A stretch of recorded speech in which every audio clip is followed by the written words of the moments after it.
You can take her." Her father's voice was rough, shaking with greed. He sat on a wooden stool outside the blacksmith's forge, sweat glistening on his temples as he counted the money with trembling fingers. The glow from the furnace flickered across his face, painting the wrinkles deep and red. Before him stood a man, bare-chested, his skin bronzed and streaked with soot, muscles hard under the dance of firelight. The air was thick with heat and iron. He looked at the girl and smiled, slow and awkward. "Guess she's my wife now," he said, his voice calm, honest, almost childlike. Martha froze. The air left her lungs. "Wife?" The word rang inside her chest like a hammer striking an empty bell. Her father didn't even glance her way. He was too busy stacking the money. She could still hear the debt collectors from last night, shouting through the window, kicking the fence, demanding their pay. He had gambled away everything, land, grain, even the horse. And when there was nothing left to sell, someone laughed and said, "That blacksmith Turner down by the creek likes them big and fair. He'll pay." And so, here she was.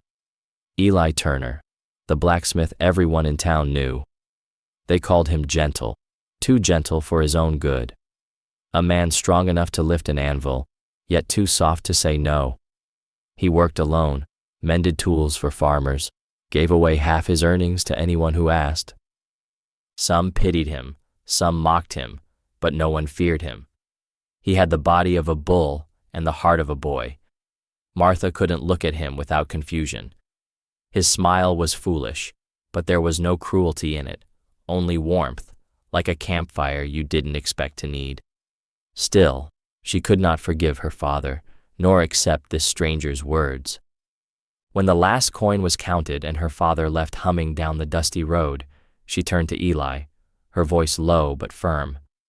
"I'll stay," she said, "but don't think this makes us married.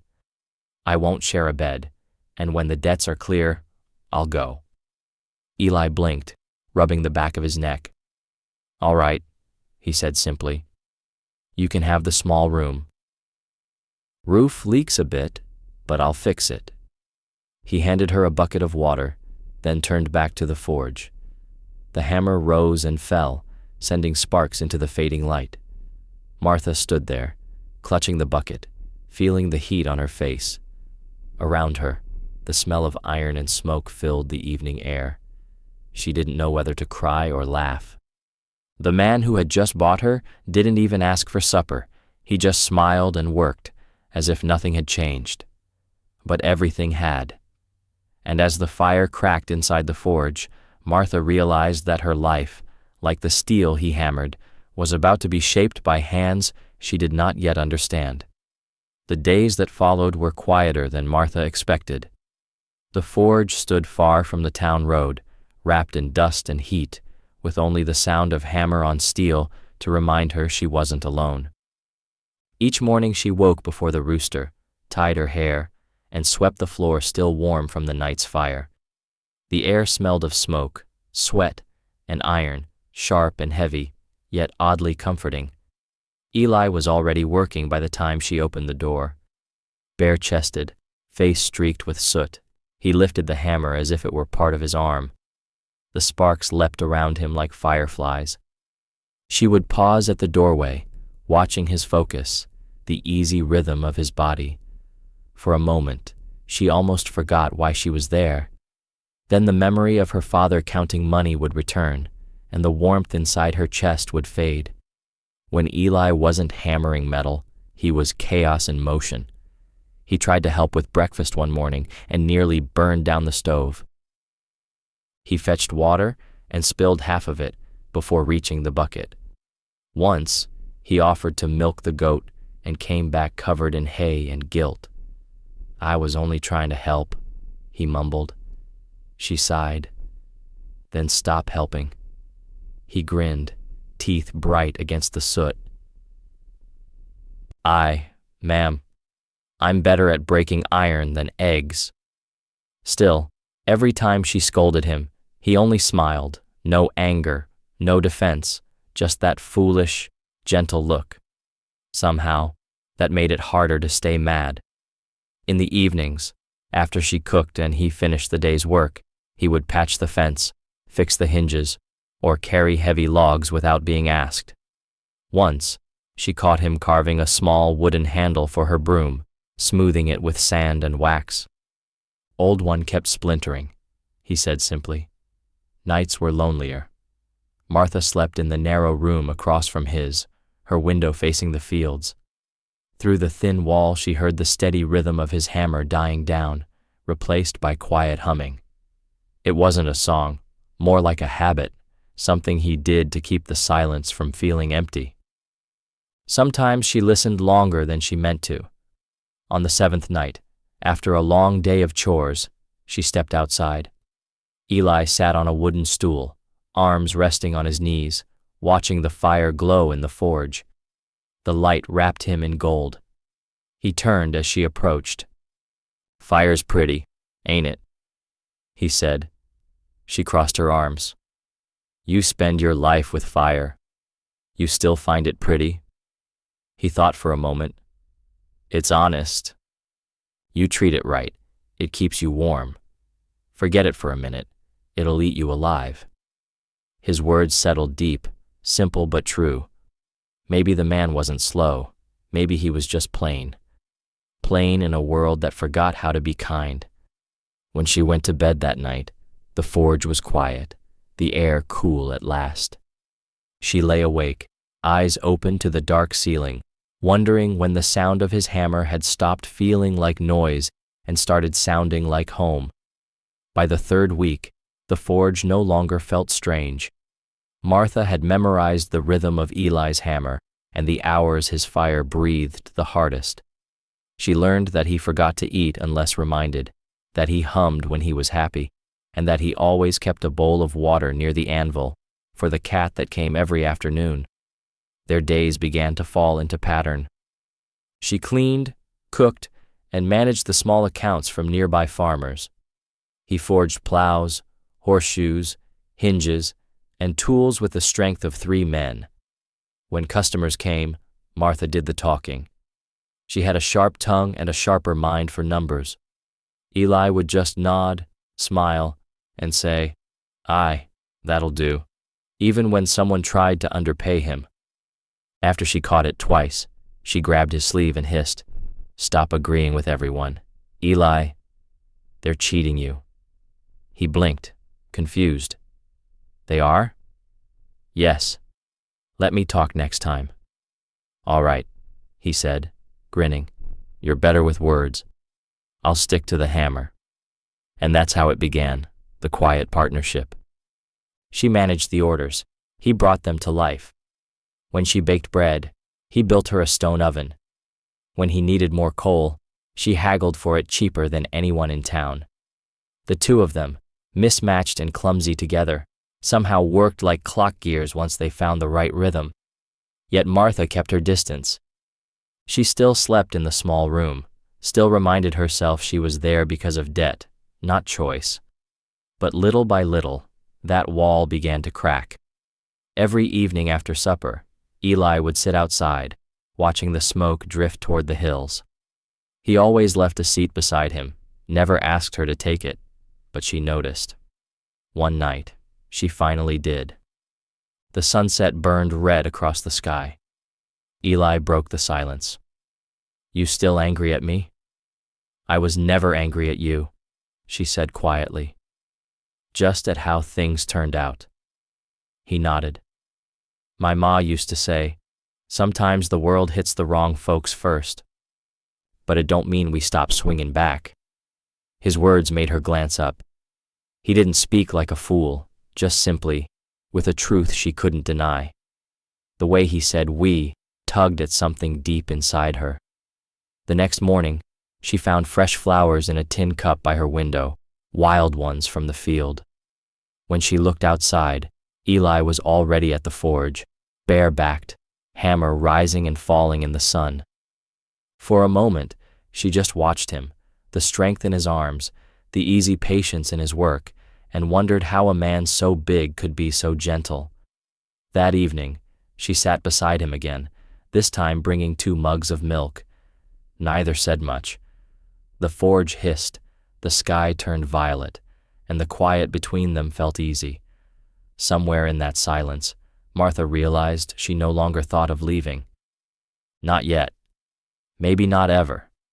The trader came one warm morning, his boots polished, his smile quick and confident. He said he represented a buyer from the northern camps, miners who needed new tools before the cold season. He spoke of wagons, profit, and timing, laying out numbers that made sense.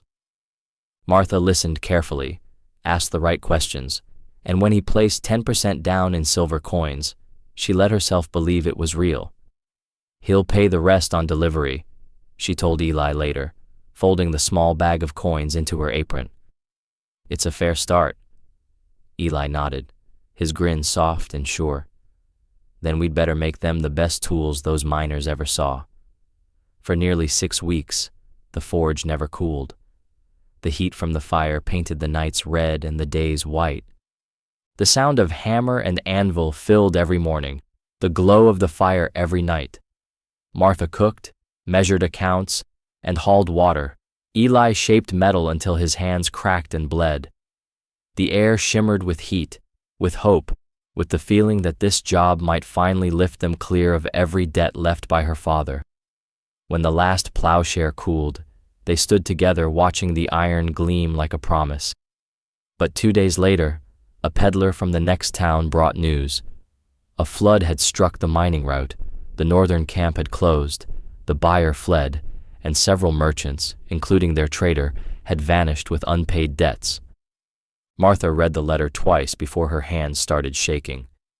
"He's not coming back," she said quietly. Eli set down his hammer. "So the man's broke." "He's gone, Eli. And we've spent everything." She turned the coin bag over, only a few silver pieces rattled out. Every bit of coal, iron, and wood had been bought on credit. The neighbors who had lent her money were kind, but kindness had limits. Within days, the first man came to the forge door, hat in hand, asking gently when she could repay him. By the 3rd visit, pity had turned into polite impatience. Eli never blamed her. He worked longer hours, though there was no order left to fill. When she found him one evening sitting by the cold forge, she whispered, "We'll lose the roof next." And after that, he interrupted softly, "Then we'll build another one." Still, the pressure mounted. People in town started talking. "Poor Turner," someone said at the well. "Too honest for business." Another replied, "And that woman, bright girl, but luck doesn't listen to clever mouths." No one meant harm, but words, even gentle ones, can bruise. One afternoon, when the debt seemed heavier than the tools they'd forged, old Mrs. Roth came walking up the path with her cane and a basket of apples. "You two look like ghosts," she said. "You need to move before you turn to stone." Martha blinked. "Move?" "The harvest fair," the old woman said, tapping her cane for emphasis. "Maple Square, next week. Traders from 3 counties, buyers from the riverside towns. You bring your iron, child brings her jams. I've tasted that peach one. It's good enough to make a man marry, and maybe you'll come home with silver instead of worry." That night, Martha lay awake, staring at the ceiling. The idea sounded impossible. Travel 20 miles with a wagon half paid for, sell to strangers who might laugh at them. But impossible was still better than waiting to drown. She rose before dawn, lit a lamp, and began to work. When Eli came in from the yard, she was boiling fruit over the stove. The sweet smell tangled with smoke from the forge. "What are you up to?" he asked, rubbing his eyes. "If we're going to that fair," she said, "we're not just bringing steel. You'll forge, I'll bake. Between us, someone will buy something." He grinned, crooked and sleepy. "Sweet and sharp, like you. Fair enough." For 3 days, The forge and the kitchen breathed together. He polished every blade until it gleamed. She filled jars with jam, wrapped soft cheese, and baked golden loaves. When his hands split, she rubbed them with oil. When she swayed from fatigue, he caught her arm before she fell. On the night before their departure, the wagon stood ready in the yard, half filled with iron, half with sweetness. The moonlight caught the metal and made it glow beside the jars. Martha leaned against the wheel, looking at all they'd built from nothing. "If this fails," she said softly, "we'll have nothing left." Eli tightened the last rope and looked up at her. "Then we'll make something out of nothing again." The forge behind them flickered low, not dying, just resting. Tomorrow, they would ride to Maple Square, a place of noise, barter, and strangers from every road. It was their last chance, and the first one they'd truly chosen together. They left before sunrise, the wagon heavy with steel and jars that clinked softly against each other. The air was cold and still. Martha sat beside Eli, wrapped in her shawl, watching the forge fade into a small orange dot behind them. Neither spoke much.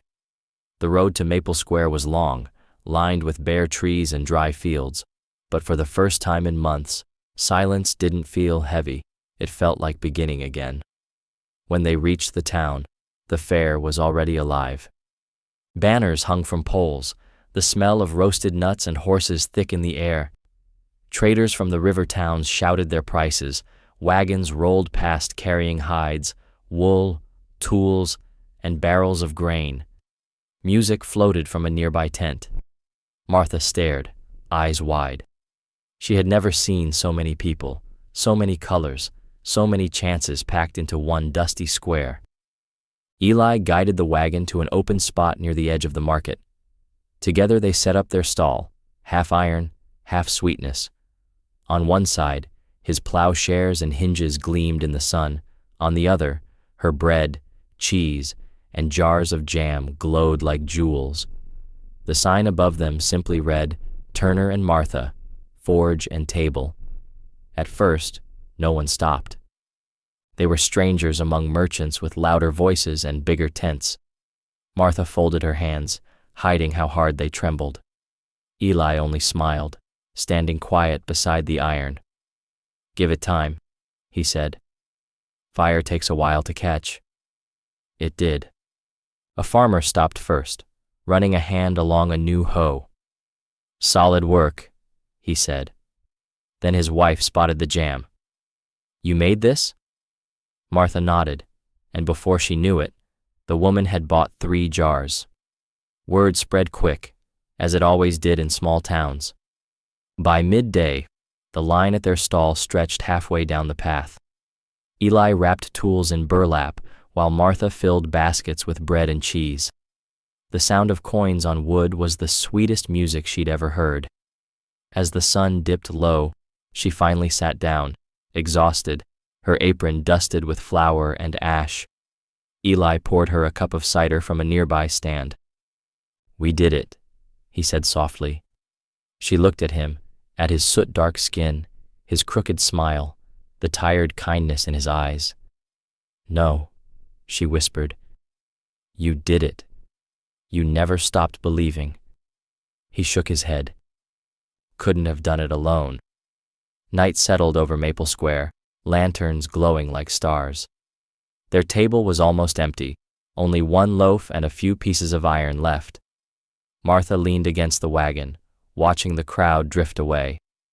The fair would end by morning, and for the first time, they would go home with more than they came with. Money, yes, but also something larger, steadier.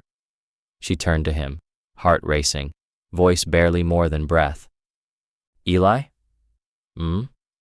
Let's not keep separate rooms anymore." He blinked, then smiled that slow, foolish smile she'd once thought she hated. "You mean, I want to stay.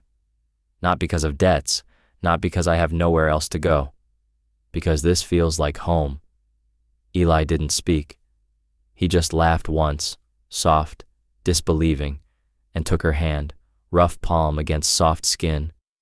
Around them, the fare hummed like a living thing, the smell of sugar and smoke mixing in the air. Tomorrow they would go back to the forge and start again. But tonight, under the lights of Maple Square, the blacksmith and the girl who was once sold for debt stood side by side, not as strangers, but as something newly forged, something whole,